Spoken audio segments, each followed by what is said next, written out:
Perjuangan masyarakat Cilegon, Banten dalam menghadapi kaum penjajah dilakukan dengan berbagai cara. Cara yang dianggap paling efektif untuk menghadapinya adalah melalui pendidikan.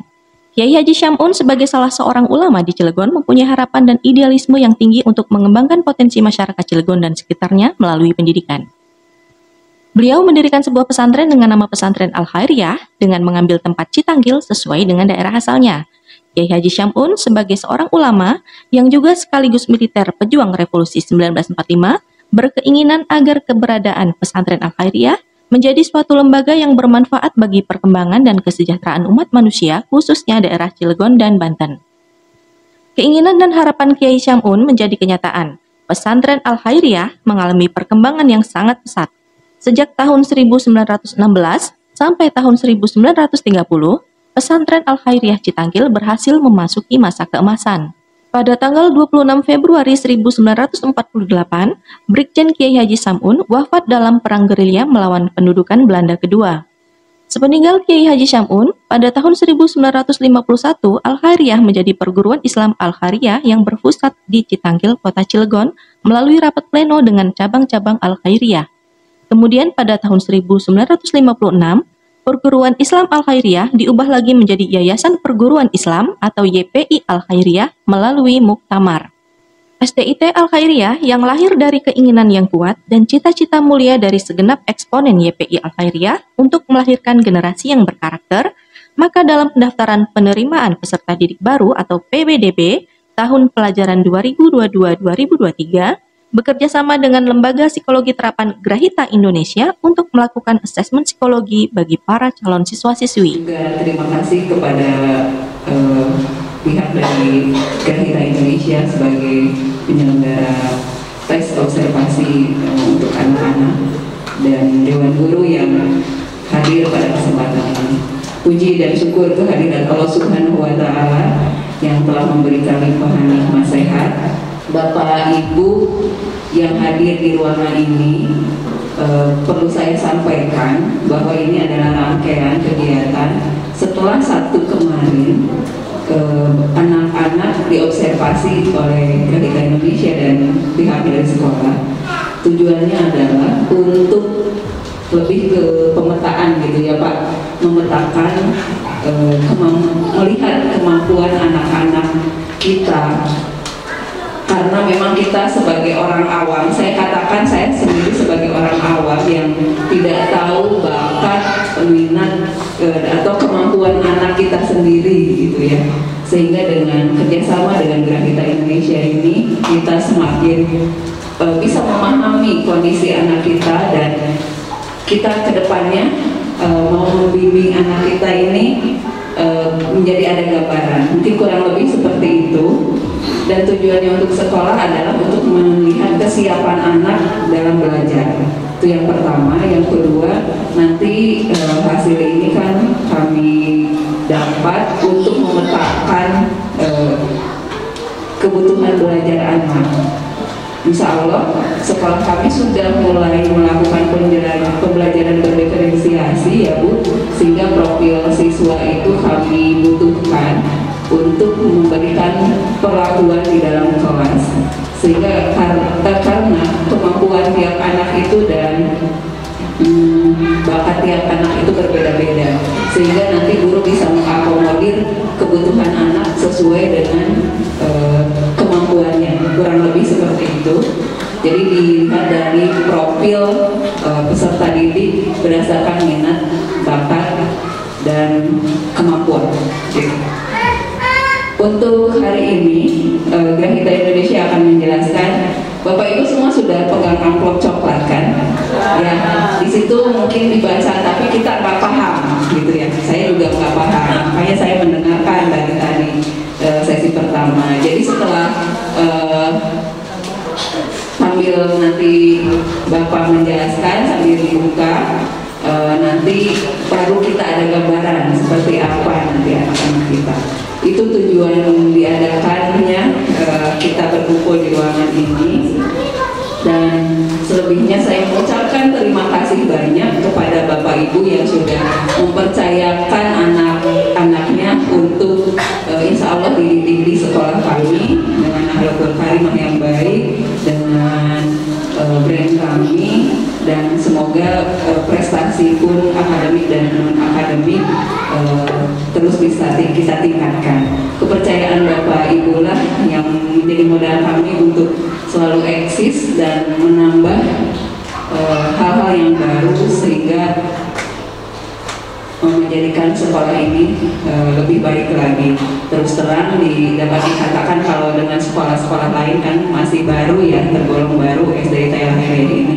Tapi saya mempunyai keyakinan dengan tim saya, dengan Dewan Guru, bahwa kita bisa disejajarkan dengan sekolah lain, dan itu adalah proses. Jadi ada proses dari semuanya, dan semuanya tentu kemauan dari teman-teman untuk belajar.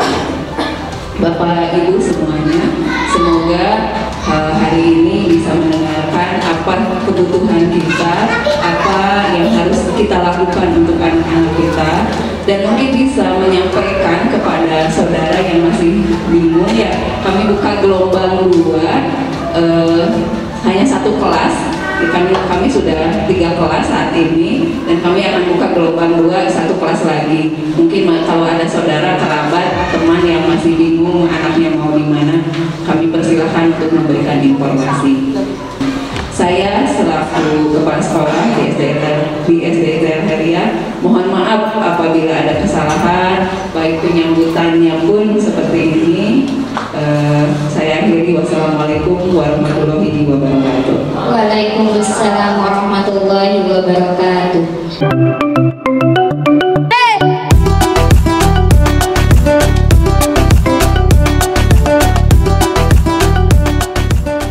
Kegiatan asesmen psikologi tersebut telah dilakukan pada hari Sabtu 12 Februari 2022.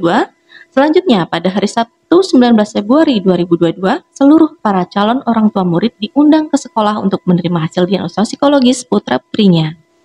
Hari ini nanti kami memberikan penjelasan sifatnya secara global atau secara umum. Nanti kalau ada kurang-kurang jelasnya Bapak dan Ibu, terhitung mulai hari ini sampai 3 bulan. Ya, hari ini sampai 3 bulan ke depan, Bapak dan Ibu sudah punya hak untuk konsultasi dengan kami. Caranya nanti boleh datang langsung, boleh lewat telepon. Ya, kalau datang langsung ke alamat yang ada di amplop coklat.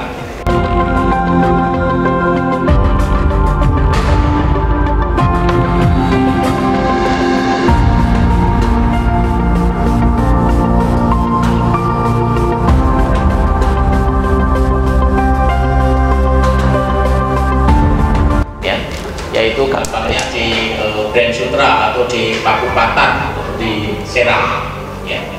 Asal membawa hasil ini nanti kami berikan kesempatan untuk konsultasinya secara gratis ya. Dilayani setiap hari apa? Kami memberikan layanan setiap hari kerja Senin sampai Sabtu dari jam 2 sampai jam 5 sore. Sekarang kita bahas dulu satu persatu aspek-aspek yang ada di sana. Mulai dari yang pertama, anak cerdas belum tentu pinter. Kenapa? Karena cerdas dengan pinter beda.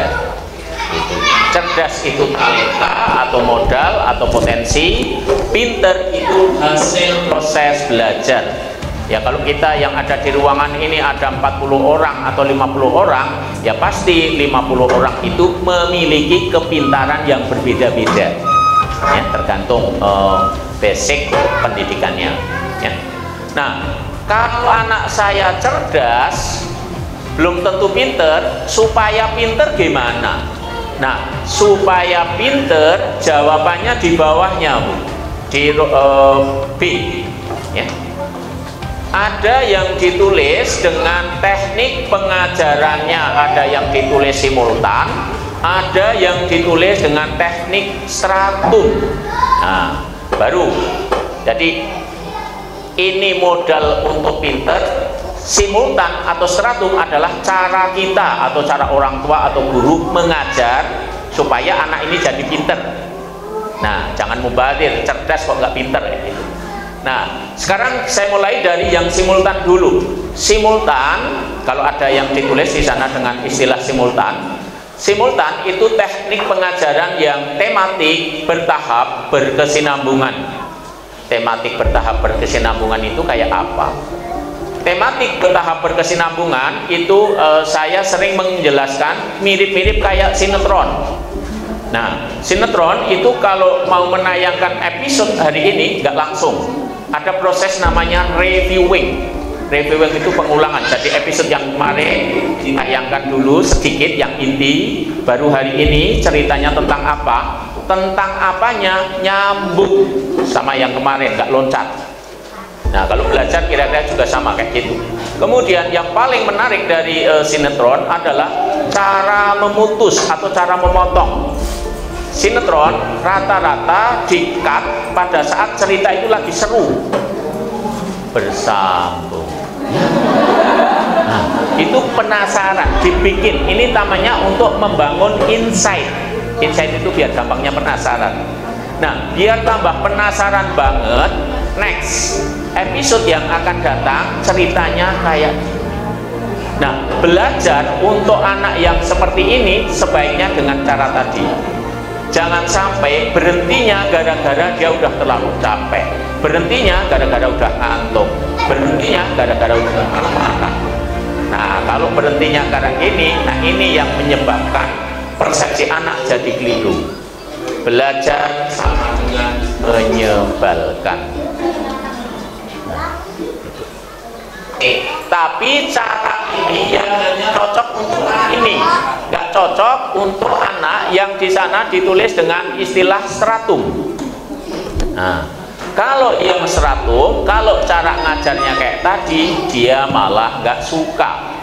Nah, anak yang stratum maunya cara pengajarannya simple, ngerti, baru, atau bahasa yang agak gampang. Udah sih, mama itu kalau menjelasin yang simple aja, nggak usah terlalu bertele-tele. Kalau saya udah ngerti, cepet sih ganti baru, jangan itu lagi itu lagi. Nah, gampangnya kira-kira kayak gitu. Itu yang dimaksud dengan istilah teknik stratum. Kenapa? Karena anak-anak yang seperti ini, positif dan negatifnya, positifnya sebenarnya dia cepet nangkepnya ketika diajarin, tapi negatifnya dia males kalau disuruh mengulang kayak gitu ya. Nah, ini yang sering terjadi, yaitu mubazir, cerdas tapi nggak pinter. Nah, nggak pinternya bukan karena nggak cerdas, tapi nggak pinternya sama bu guru, pak guru, cara ngajarinya bukan yang saya mau kayak gitu. Maunya saya ya tadi simple, ngerti, baru. Nah, ini yang sering terjadi. Kenapa ada anak-anak yang nggak mau diajarin sama mamanya? Itu bukan nggak mau diajarin sama mama, tapi mama ngajarinya bosenin, nggak menarik, kayak gitu, ya, gitu, ya. Jadi bukan dia nggak mau, ya. Oke. Nah, kemudian anak-anak yang superior, dia lebih senang dikasih tantangan.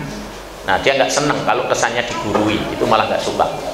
Oke. Nah, kalau cara pengajarannya tepat, maka dua-duanya pinter. Hanya untuk jadi pinternya itu yang beda. Oke, itu dari sisi kecerdasan. Kemudian kita lanjut dulu ke lembar yang pertama yang ada grafiknya, ya. Kenapa ini mau masuk SD aja kok dites kayak mau masuk perusahaan aja? Ini bukan dites, tapi untuk melihat sebenarnya potensi putra-putri kita seperti apa yang harus kita kembangkan, apa yang harus kita optimalkan.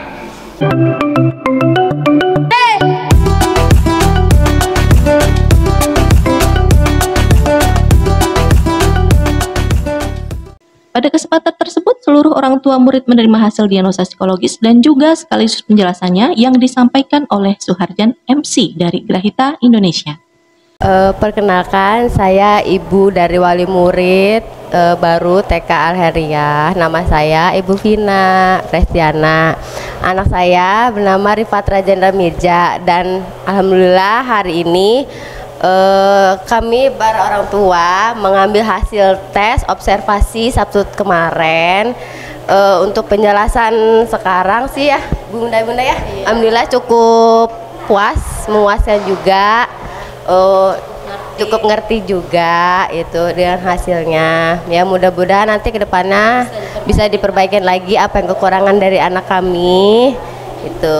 Ya, nama saya Ibu Pamela, wali murid dari Tubagus Muhammad Hafiz dan Ratu Hafizah.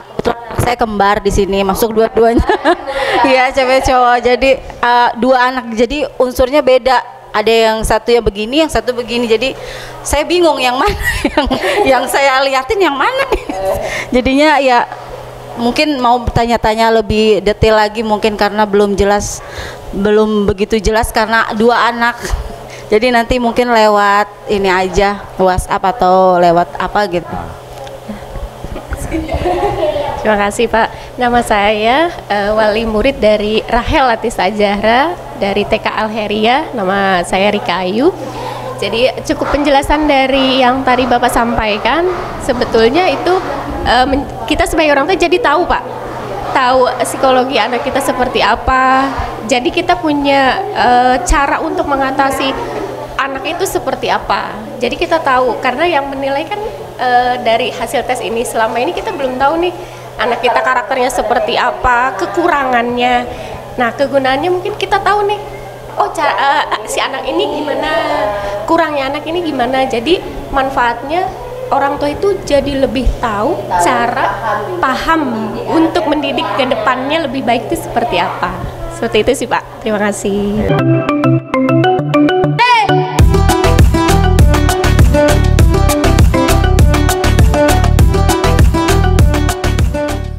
Assalamualaikum warahmatullahi wabarakatuh. Saya ayahanda dari Muhammad Abisar Al-Hafid. Nama saya Dwi Iswanto. Alamatnya di lingkungan Masjid Citanggil. Alhamdulillah pada kesempatan hari ini saya bisa menghadiri untuk sosialisasi hasil asesmen dari Grahita ya, psikologi anak tentang bagaimana kesiapan dalam menghadapi masuk sekolah yang pertama. Alhamdulillah dari pemaparan dari Grahita psikologi ini kami selaku orang tua wali murid sedikit terbantu, alhamdulillah dengan hasil-hasil yang didapat dari anak-anak kami tentunya. Nah, alhamdulillah sekali bisa membantu kami dalam mengembangkan lagi prestasi anak ke depannya, mulai dari kemampuannya yang pertama atau yang ke depannya lah, biar semuanya akan lebih baik. Dan tentunya saya ucapkan terima kasih buat SDIT Al-Heriyah dengan program ini. Mudah-mudahan kedepannya bisa membantu kami sebagai orang tua wali murid dan sekolahnya demi kemajuan dan prestasi anak didik sekolah nantinya. Demikian, wassalamualaikum warahmatullahi wabarakatuh.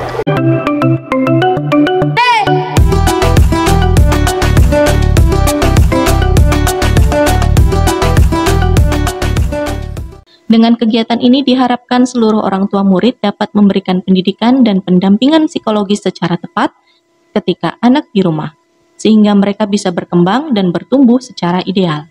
Selanjutnya, mereka bisa tampil menjadi generasi berkarakter yang mewarisi jiwa kesatria para pendahulunya, yaitu generasi yang cerdas secara intelektual, cerdas secara emosional, cerdas secara sosial, dan cerdas secara spiritual.